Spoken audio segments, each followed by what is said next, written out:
সবকিছু যদি আল্লাহ সৃষ্টি করে থাকে তাহলে আল্লাহকে কে সৃষ্টি করেছে? এই প্রশ্নটির সম্মুখীন আমরা প্রায়ই হই, যেটা অমুসলিমদের কাছে হতে পারে, যেটা নাস্তিকদের কাছে হতে পারে, এবং আমাদের মতো মুসলমানদের মাথায় এইরকম প্রশ্ন ঘোরে। এই প্রশ্নটির উত্তর আমি আপনাদেরকে দিয়ে দিব ছোট্ট একটা ঘটনার মাধ্যমে। তো চলুন শুরু করা যাক সেই ঘটনাটি। একবার ইরাকে সমস্ত নাস্তিকেরা একত্রিত হলো এবং সেখানকার সমস্ত আলেমদের ডাকলো এবং বলল, তোমরা যদি আমাদের 4টা প্রশ্নের উত্তর দিতে পারো তাহলে আমরা ইসলাম ধর্ম গ্রহণ করে নেব, আমরা মুসলমান হয়ে যাব, আমরা নাস্তিক থাকবো না। তারপর সকল আলেমরা বলল, ঠিক আছে, তোমাদের প্রশ্ন 4টি করো, আমরা প্রশ্ন উত্তর দেওয়ার চেষ্টা করব। নাস্তিকদের প্রথম প্রশ্ন হলো, আমরা তো এখন সবাই এখানে উপস্থিত আছি, তাহলে আল্লাহ তাআলা কি করছেন? এটাই ছিল তাদের 1 নম্বর প্রশ্ন। তাহলে 2 নম্বর প্রশ্ন, আল্লাহ তাআলা গোটা পৃথিবীকে কিভাবে পরিলক্ষিত করে, কিভাবে তিনি গোটা পৃথিবীকে একা পরিচালনা করেন? একা দেখা তো সম্ভব না, তিনি কি করে একা এগুলো পরিচালনা করেন? এটি ছিল তাদের দ্বিতীয় প্রশ্ন। তাদের 3 নম্বর প্রশ্ন, মুসলমানদের নবী হযরত মুহাম্মদ সাল্লাল্লাহু আলাইহি ওয়াসাল্লাম মিরাজে গিয়েছিলেন, পৃথিবীর আনিক গতি ভেদ করে আসমানের কোন দরজা দিয়ে তিনি আসমানে প্রবেশ করলেন এবং আল্লাহর সঙ্গে দিদার করলেন? এটি ছিল তাদের তৃতীয় প্রশ্ন। এবং তাদের সর্বশেষ প্রশ্ন, আল্লাহ তাআলার আগে কে, আল্লাহ তাআলাকে কে সৃষ্টি করেছেন? এই ছিল তাদের মোট 4টি প্রশ্ন। সেখানে থাকা সকল আলেমরা উত্তর দেওয়ার চেষ্টা করলো, কিন্তু কেউ সৎ উত্তর দিতে পারলো না, কারণ এই প্রশ্নগুলি খুবই কঠিন প্রশ্ন, যার উত্তর দেওয়া এত সহজ না। তারা কেউ পারল না তাদের উত্তর দিতে। ওই সবস্থল থেকে কিছুটা দূরেই ইমামে আজম আবু হানিফা রাহমাতুল্লাহর বাড়ি ছিলেন। আপনারা অনেকেই জানেন ইমাম আবু হানিফা রাহমাতুল্লাহ কাপড়ের ব্যবসায়ী ছিলেন, তো শহরের পাশেই তার বাড়ি ছিলেন। তার কানে খবরটি গেল, তিনি জানতে পারলেন সবস্থলে এই ঘটনাটি ঘটছে। তিনি দ্রুত বাড়ি থেকে বের হয়ে সেই সবস্থলে উপস্থিত হলেন। তার বয়স তখন মাত্র 13 বছর। তখন তিনি 30 পারা কোরআনের হাফেজ। তিনি সেখানে উপস্থিত হলেন এবং তিনি পিছন থেকে বললেন, আমি তোমাদের এই 4টি প্রশ্নের উত্তর দিতে চাই। সবাই সেখানে অবাক হয়ে গেল, এই ছোট্ট বাচ্চাটি এই কঠিন কঠিন প্রশ্নের উত্তর দেবে? অবাক হয়ে তাকে ডেকে নিল এবং বলল, তুমি আসো। তিনি বললেন, আমি তোমাদের এই সকল প্রশ্নের উত্তর দিব। সবাই রাজি হলেন। তিনি বললেন, প্রশ্ন কে করবে? একজন দেখিয়ে দিলেন, ওই যে মঞ্চে বসে আছেন উনি প্রশ্ন করবে।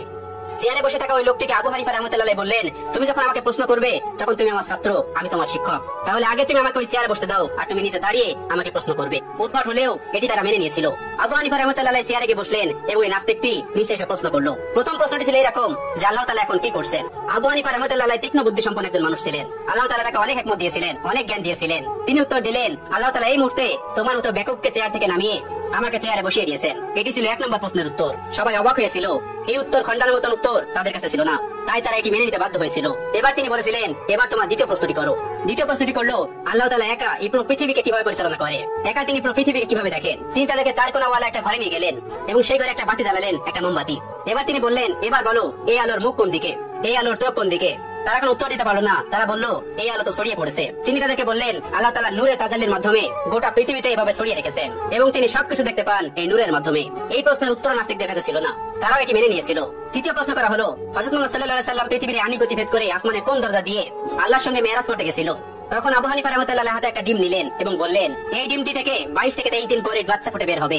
এবার তোমরা বলো এই ডিমটির বাচ্চা কোন দিক থেকে বের হবে? তারা বললেন, এটি তো ঠোঁট দিয়ে ডিম ভেঙে বের হবে। তিনি বললেন, কোন দিক দিয়ে বের হবে? তারা বললেন, এটা আমাদের জানা নেই। এবার ইমাম আবু হানিফা রাহমাতুল্লাহ বললেন, আল্লাহ তাআলা তার বান্দাকে আসমানে নেবেন কোন দরজা দিয়ে নেবেন? এটি আল্লাহ তাআলা ভালো জানেন, এটা আল্লাহ তাআলার কাজ, তোমার আমার কাজ না। আসমান তার, আসমানের যে কোনো জায়গা দিয়ে তার নবীকে আসমানে নিতে পারেন।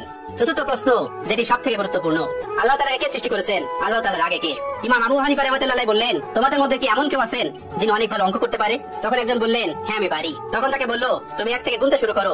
তখন সে গোনা শুরু করলো, 1 2 3 4 5 6 7 8 9 10 তার পর্যন্ত গোনার পর আবু হানিফা রাহমাতুল্লাহ তাকে থামিয়ে দিলেন এবং তাকে বললেন, এবার তুমি উল্টো দিক দিয়ে গোনা শুরু করো। তিনি গোনা শুরু করলো, 9 8 7 6 5 4 3 2 1।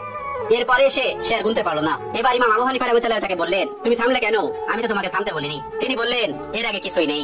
এবার আবু হানিফা রাহমাতুল্লাহ বললেন, আল্লাহর আগেও কিছু নেই। সামনে একটা সংখ্যা দিয়ে যদি তার আগে কি আছে তুমি বুঝতে না পারো, তাহলে তুমি সেই মহান সত্তাকে কিভাবে বুঝতে পারবে যে তার আগে কেউ নেই? তোমার মাথায় জ্ঞান আল্লাহ তাআলা দেননি, এজন্য তুমি প্রশ্ন করো আল্লাহ তাআলার আগে কে? আল্লাহ তাআলার আগে কেউ নন। কুল হুয়াল্লাহু আহাদ, আল্লাহুস সামাদ, লাম ইয়ালিদ ওয়া লাম ইউলাদ ওয়া লাম ইয়াকুল লাহু কুফুয়ান আহাদ। তিনি এক এবং একক, তাকে কেউ জন্ম দেননি, তিনিও কাউকে জন্ম দেননি।